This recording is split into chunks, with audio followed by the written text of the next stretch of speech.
Assalamualaikum warahmatullahi wabarakatuh. Waalaikumsalam warahmatullahi. Sebelum kita memulai pembelajaran pada pagi hari ini, alangkah baiknya kita buka terlebih dahulu agama dan kepercayaan masing-masing. Silakan.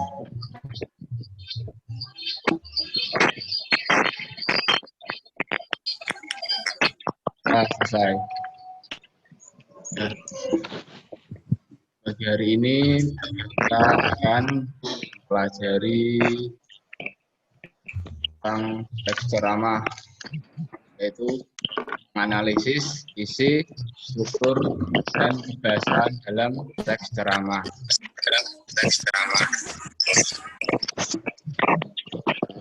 Setelah mempelajari materi ini, kita diharapkan mampu identifikasi isi, struktur dalam teks ceramah dan beda kebiasaan dalam ceramah.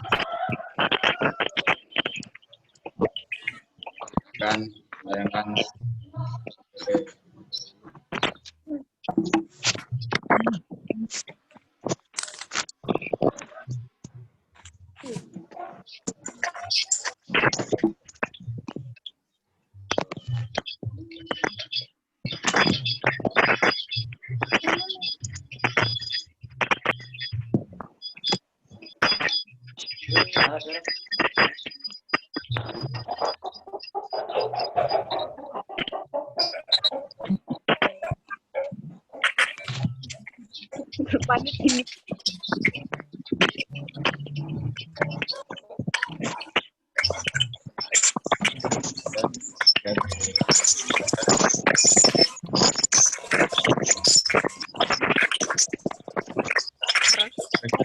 apakah kamu dengan bahwa teks ceramah memiliki bagian tertentu yang meliputi pembukaan, isi, dan penutup. Pembukaan dalam teks ceramah yaitu berupa pengenalan isu, masalah, ataupun pandangan pembicara tentang topik yang akan dibahas. Yang kedua isi yaitu berupa rangkaian argumen pembicara berkaitan dengan pendahuluan atau tesis. Pada bagian ini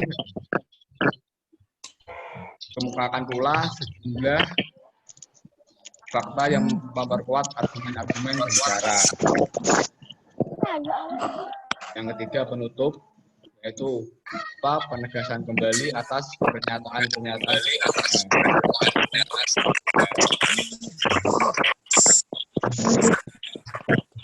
Ini bagian dari struktur ceramah pendahuluan meliputi kesalahan dan pandangan umum penulis. Di atau rangkaian argumen isi pendapat dan fakta. Tutup atau penegasan kembali isi dan rangkuman dari ceramah. Ini ada contoh analisis dari ceramah. Pelan-pelan, Kak. Iya, pelan-pelan. Yang pertama ada pendahuluan. Ini ada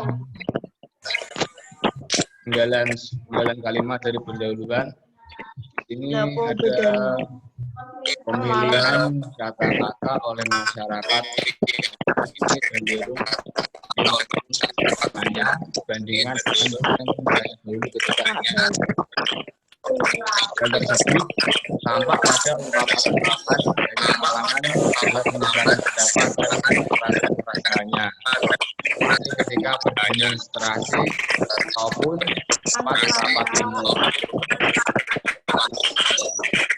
Kata-kata kasar atau sarkastis, menyerang, dan saja itu sangat memilih bagi penerimanya.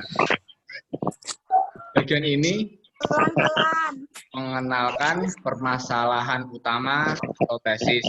Ini loh, bagian yang ada di kota ini mengenalkan permasalahan utama, yakni isinya tentang menurunnya kesantunan bahasa masyarakat dengan isi atau rangkaian argumen. Ini ada penggalan kalimat dan isi. Fenomena tersebut menunjukkan adanya penurunan standar moral, agama, dan tata nilai yang berlaku dalam masyarakat itu. Ketidaksantunan berkaitan pula dengan rendahnya penghayatan masyarakat terhadap budaya dan santunan bahasa itu tidak hanya berkaitan dengan ketetapan dalam ya. Ya, ini yang ada di kotak ini merupakan salah satu bagian dari argumen pembicara yang menurunnya kesantunan berbahasa masyarakat. Kalau di nanti saya kasih referensinya.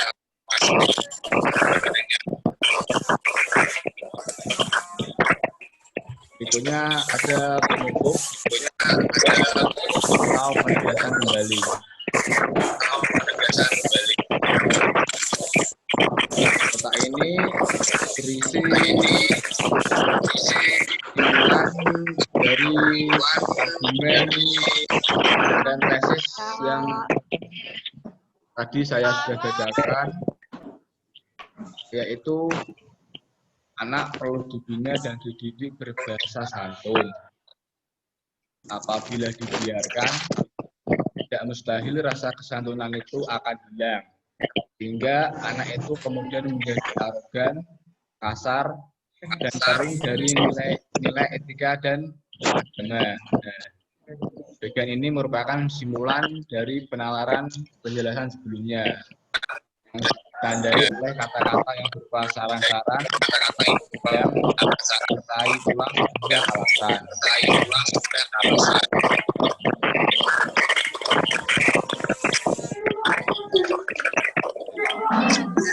Dalam teks ceramah, kaidah kebahasaan sebagai berikut. Bagaimana jenis teks lainnya? Berapa karakteristik tersendiri dengan cenderung berbeda dengan teks-teks lainnya. Yaitu yang pertama, gunakan kata ganti orang pertama tunggal dan kata ganti orang kedua jamak sebagai sapaan. Nah, kata ganti orang pertama contohnya yakni saya, aku. Mungkin juga kata kami apabila penceramahnya mengatasnamakan kelompok. Ceramah seringkali menggunakan kata sapaan yang ditunjukkan pada banyak orang. Seperti hadirin, kalian, bapak-bapak, ibu, atau saudara-saudara. Yang kedua, menggunakan kata-kata atau peristilahan yang berkenaan dengan topik yang dibahas. Dengan topik tentang masalah kebahasaan yang menjadi fokus pembahasannya, istilah-istilah yang muncul dalam teks tersebut adalah sarkastis, eufemistis, tata krama, kesantunan berbahasa, dan etika berbahasa. Yang ketiga, menggunakan kata-kata yang menunjukkan hubungan argumentasi sebab akibat. Misalnya, jika petani itu bekerja terlalu keras, maka dia akan sakit. Ada juga contohnya sebab, karena, dengan demikian, akibatnya, dan oleh karena itu.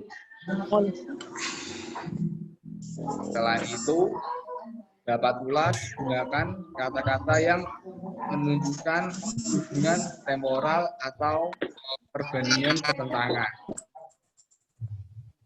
Contohnya seperti sebelum itu, kemudian, pada akhirnya, baliknya, berbeda halnya, dan namun. Yang keempat, menggunakan kata-kata kerja mental. Contoh dari kata-kata kerja mental yaitu diharapkan, prihatinkan, memperkirakan, mengancamkan, menduga, berpendapat, asumsi, dan menyimpulkan. Kelima, yaitu menggunakan kata-kata persuasif. Seperti hendaklah, baiknya, diharapkan, perlu, dan harus. Ya.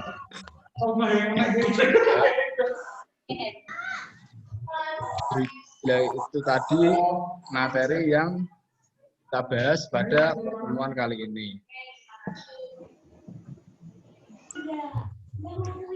Ada yang ingin ditanyakan?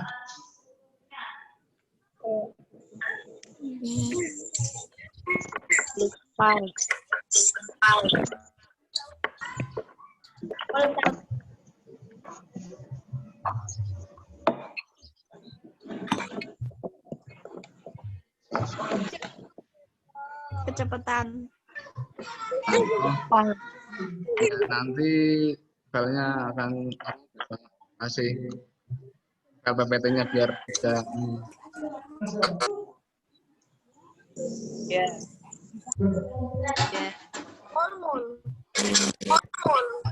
Tadi mulia. Ada lagi yang ingin ditanyakan?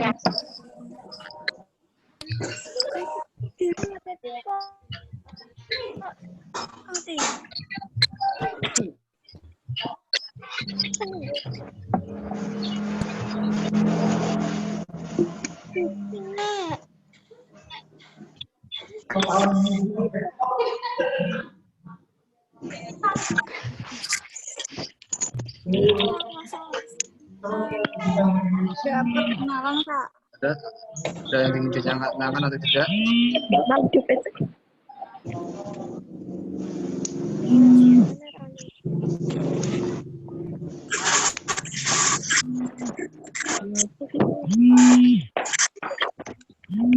Kamu sih nelpon, woi. Mana telepon? Telepon wong ya? Ya, siapa woi sih nelpon woi? Sekolah woi. Woi. Ada yang mau ditanyakan atau tidak? Iya, di telepon mereka. Aku di telepon orang. Tidak. Ya.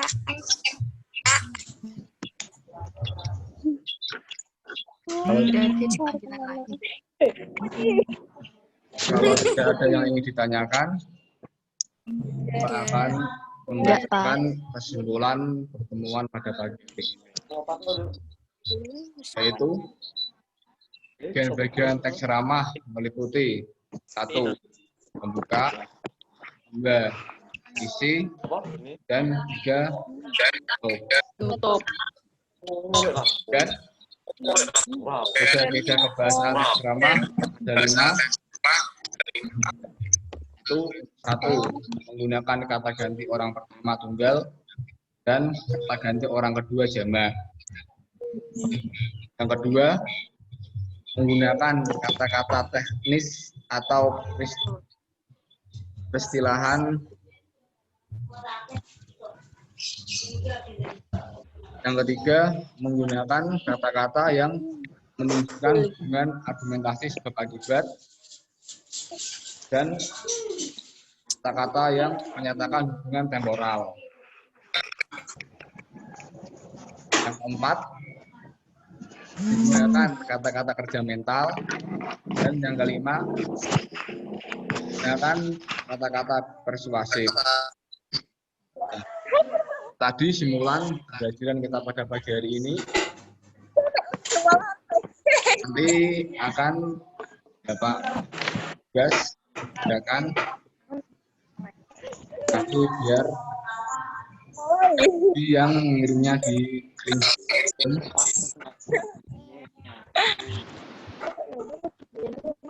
Hanya berkaitan dengan materi yang Bapak sampaikan tadi. Nah, sebelum kita mengakhiri pembelajaran pada pagi hari ini, kita ingin berpesan agar kalian jaga kesehatan, Pak. pemerintah, pakai masker, jaga jarak, dan rajin cuci tangan. Dan dari Bapak, ya ada salah-salah kata, Bapak mohon maaf. Wassalamualaikum warahmatullahi wabarakatuh. Waalaikumsalam warahmatullahi wabarakatuh.